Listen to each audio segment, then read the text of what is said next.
नमस्कार, अस्सलाम वालेकुम, सत श्री अकाल, जय झूलेलाल।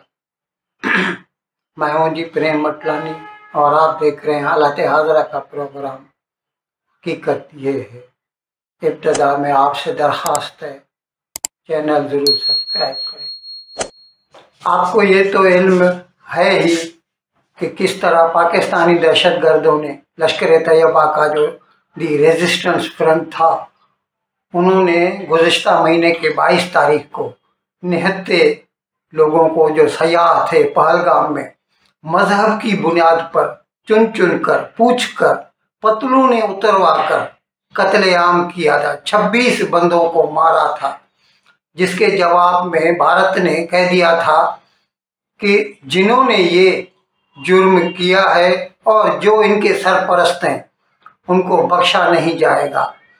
अब उसके बाद से पाकिस्तान और हिंदुस्तान के दरमियान सूरत हाल जो है जंग की बन गई थी। लेकिन लोग कह रहे थे कि इतने दिन हो गए अभी तक मोदी ने कुछ नहीं किया, तो जाहिर है अब हमने आपको पहले भी बताया था कि मोदी ने मुसल्लह अफवाज को, आर्म्ड फोर्सेस को खुली छूट दी है कि आपको जैसा बेहतर लगे, क्योंकि जंग करना उनका काम है। पॉलिटिकल डिसीजन पॉलिटिकल डिस्पेंसेशन लेती है, लेकिन जंग तो सिपाही को करनी पड़ती है।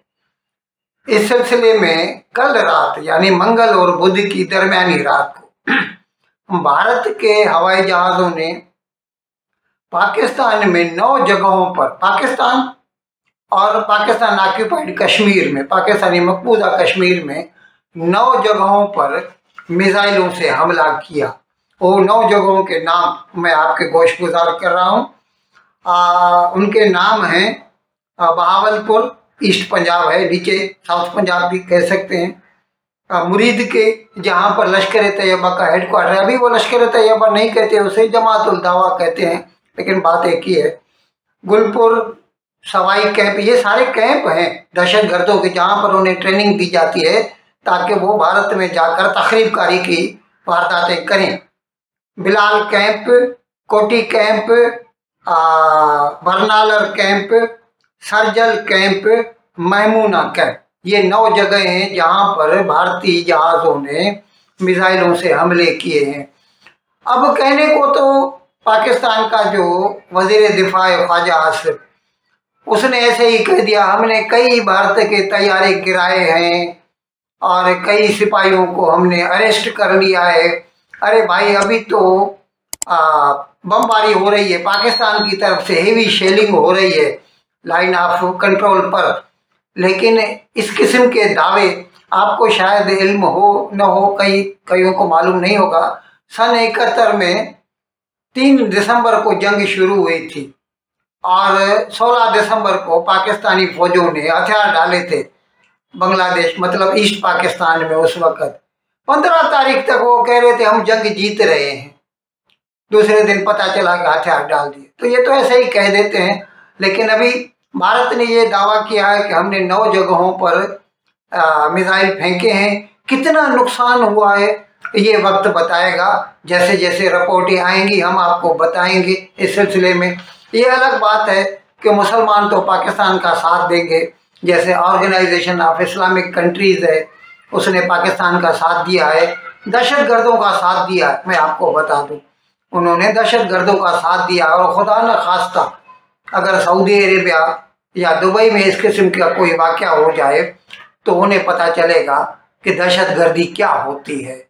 दूसरों के ऊपर होता है कि हम सिंधी में कहते हैं हंधू सड़े या के बाह लगे, जिसको आग की तपश लगती है ना, एहसास उसको होता है।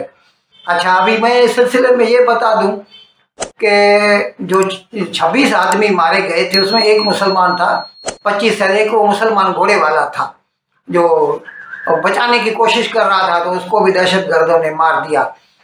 तो उसमें से एक बंदा था, मद्रासी कह सकते हैं, तमिलियन ने, एन रामचंद्रन, उसका कत्ल किया गया था पहलगाम में पिछली 22 तारीख को। उसकी बेटी आरती ने इस हमले का खैर मकदम किया है, स्वागत किया है और कहा है कि मुझे खुशी है कि वज़ीर आज़म मोदी ने दहशतगर्दों को उनकी ज़ुबान में जवाब दिया है। अब पाकिस्तान इसका जवाब देगा और कुछ कह नहीं सकते। ये जो है जंग कितने दिन चलती है या नहीं चलती है, या ऐसे ही सुसड़ी की तरह यहीं पे फुस हो जाती है। लेकिन फिलहाल भारत ने अपनी तरफ से पहलगाम के हमले के बदले में बतौर उनको पनिशमेंट देने के अपने मिसाइल दागे हैं और अपना जवाब रजिस्टर करा लिया है। दोस्तों, भारत ने कई ममालिक के साथ फ्री ट्रेड एग्रीमेंट किए हैं। ये मैं पहले भी ऐसे प्रोग्राम कर चुका हूँ। ऑस्ट्रेलिया के साथ FTA किया और फिर यूनाइटेड अरब एमिरेट्स के साथ FTA किया।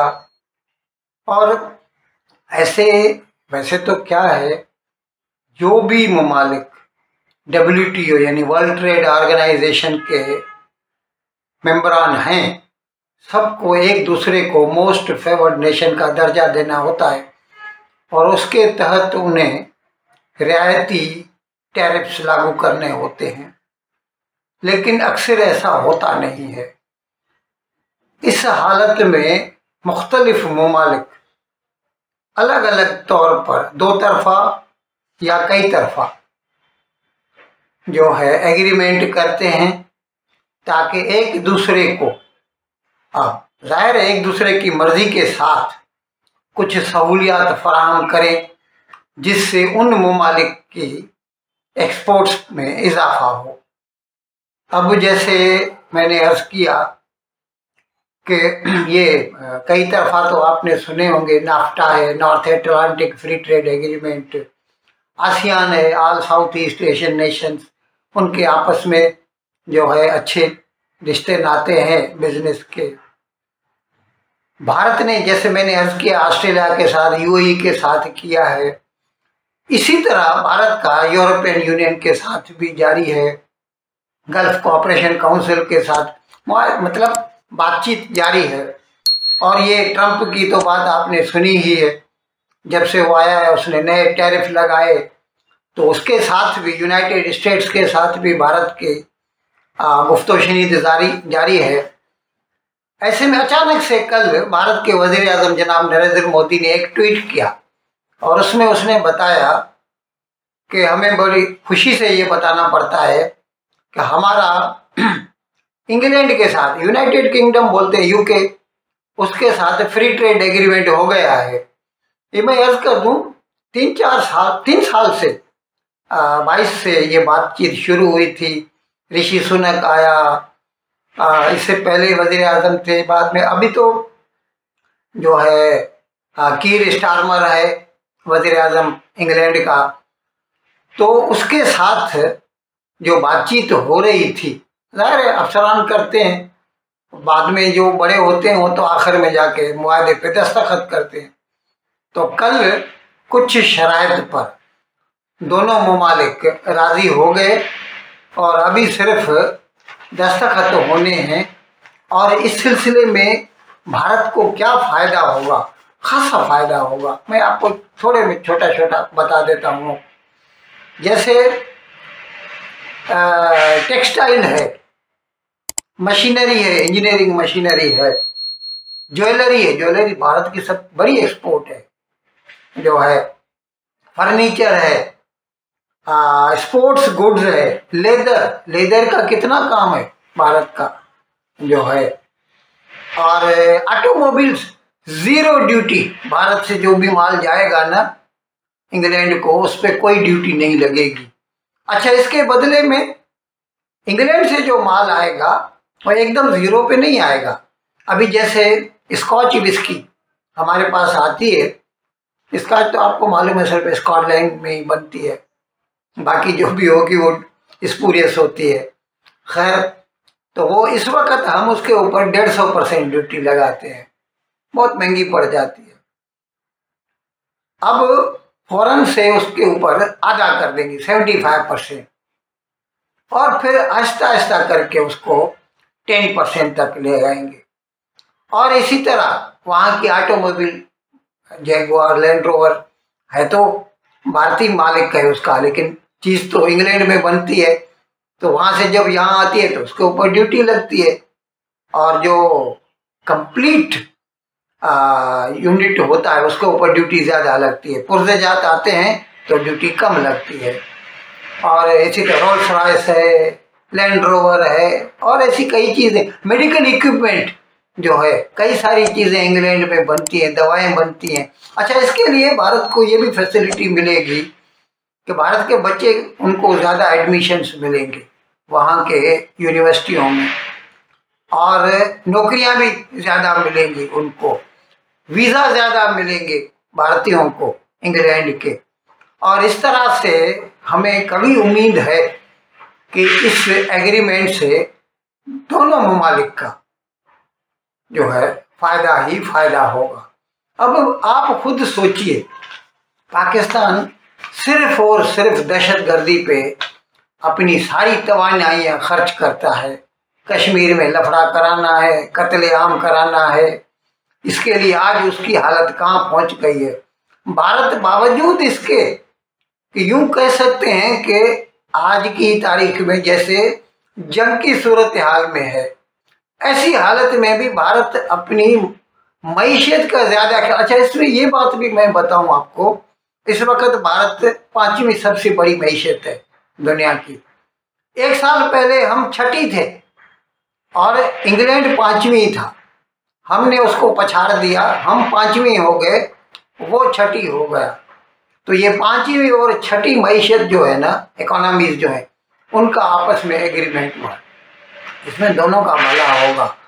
और ज़्यादा मुल्कों को चाहिए कि अपने अवाम को खुशहाल रखने के लिए जितना हो सके मईशत पे ध्यान दें, जंगों से गुरेज करें।